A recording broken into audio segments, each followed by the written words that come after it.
Huw Irranca-Davies. Can I just begin by joining the Minister and others who have praised the work of frontline officers on the ground in different departments in RCT under the leadership of Andrew Morgan, but also other agencies. They've put sterling work in, not just now in recent hours and days, but actually weeks and months as well. But also his call on the UK Government to extend support to not only employees, importantly, but also businesses that are affected by localised constraints and localised lockdowns as well. Otherwise, the economic and financial pressures are there to actually bend the rules, go back. We don't want that to happen, but there's a reality on the ground. I also have had several questions coming into me live since the announcement has been made, and I wonder if I can run these past the Minister. First of all, in areas like Gilfach Goch and Llanharan and others, which are on the border of RCT but within the Ogmore constituency, where we haven't had pubs and clubs shut down, where we don't have the data yet that is showing that there are intense localised outbreaks of the virus there, people are asking, can there be a more hyper-localised approach to this as we go on in the next few days and weeks?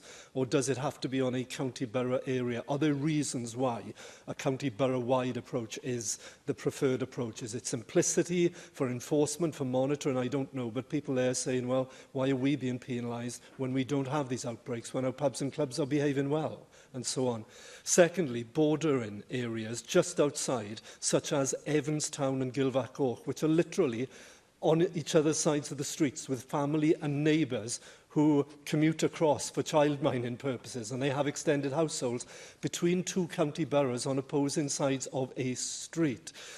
What advice should we be given to those in Evanstown who are not affected directly by these constraints, but will be when they realise that tomorrow morning their childminding or their grandparents or whatever, well, they cannot actually go and visit? What advice should we be given? And finally, I've already had an approach from many people, but one is from a couple who had actually reorganised their wedding from the height of the initial period of the lockdown earlier in the year, from May till October, to a different venue in Cowbridge.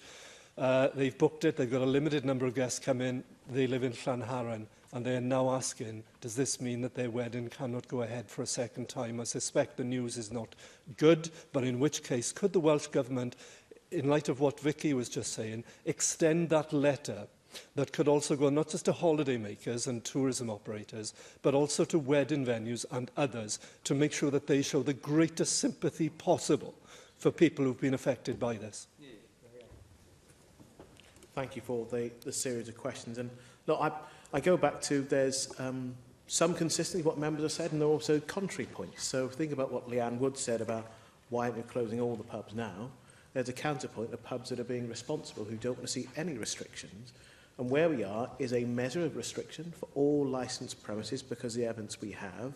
But we've chosen not to close all premises because we recognise some are behaving responsibly. And as I say, we don't want to displace all of that activity into people's homes. There are even greater risks of transmission.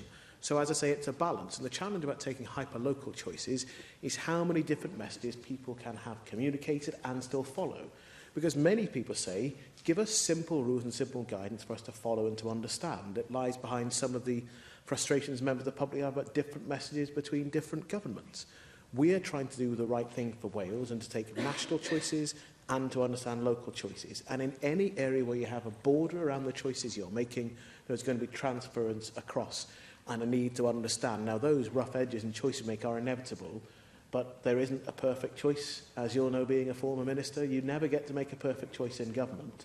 But within this, we have to make choices that are on balance going to keep people safe and avoid as much harm as possible. So that challenge about the border, there's a difference between visiting for social purposes and if people have genuine caring responsibilities.